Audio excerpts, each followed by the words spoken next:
गोटिए घरे सबुठारु गुरुत्वपूर्ण कथा हेउछि एक परिष्कार शौचालय रहिबा। यदि आपणकर वाशरूम सफा न थाए तेबे घर को केबे परिष्कार कुहाजिबो नाही। वाशरूम व्यवहार करिबा परे अनेक जिनिस को ध्यान रे रखिबा जरूरी, जेपरि शौचालय सीट खोला न रखिबा। वास्तु शास्त्र रे एही विषय रे अनेक जिनिस व्याख्या करा जायछि।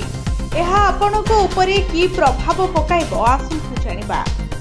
ଆମେ ଜାଣିଶୁଣି କିମ୍ବା ଅଜାଣତରେ ଟଏଲେଟ୍ ସିଟ୍ ଖୋଲା ଛାଡ଼ି ଦେଉ, ଯାହା ବାସ୍ତୁ ଅନୁଯାୟୀ ଭଲ ନୁହେଁ। ଜ୍ୟୋତିଷଙ୍କ କହିବା ଅନୁସାରେ ଶୌଚାଳୟ ଆସନ ଖୋଲା ରହିବା ଦ୍ୱାରା ଘରେ ନକାରାତ୍ମକ ଶକ୍ତିର ପ୍ରଭାବ ପଡ଼ିଥାଏ। ଯଦି ରାହୁ ରାଶିଫଳରେ ନଷ୍ଟ ହୋଇଯାଏ ତେବେ ଏହା ଘରର ଲୋକଙ୍କ ସ୍ୱାସ୍ଥ୍ୟ ଉପରେ ଖରାପ ପ୍ରଭାବ ପକାଇବ। ଏହା ବ୍ୟତୀତ ଘରେ ବହୁତ ଟଙ୍କା ମଧ୍ୟ ଖର୍ଚ୍ଚ ହେବ। ତୁମେ ଋଣର ଭାରରେ ପଡ଼ିପାର, ଘରେ ଅସୁବିଧା ବା ଟେନସନ୍ ବି ପଡ଼ିପାରେ। ବାସ୍ତୁ ଅନୁସାରେ ବାଥରୁମ୍ କିପରି ରହିବା ଉଚିତ? ବାଥରୁମ୍କୁ କଦାପି ମଇଳା ଛାଡ଼ନ୍ତୁ ନାହିଁ।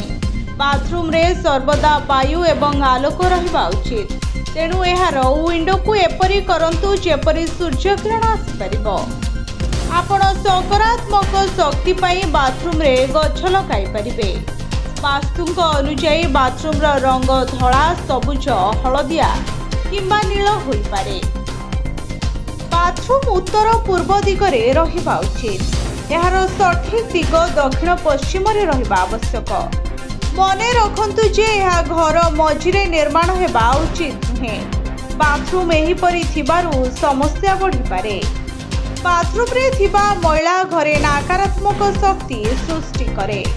ମଇଳା ବାଥରୁମ୍ ଘରେ ଆର୍ଥିକ ସମସ୍ୟା ସୃଷ୍ଟି କରିପାରେ। ମଇଳା ବାଥରୁମ୍ ମାନସିକ ଚାପ ଏବଂ ଚିନ୍ତା ବଢ଼ାଇପାରେ, ଯାହା ପରିବାର ସଦସ୍ୟଙ୍କ ମାନସିକ ସ୍ୱାସ୍ଥ୍ୟକୁ ଖରାପ ମଧ୍ୟ କରିପାରେ।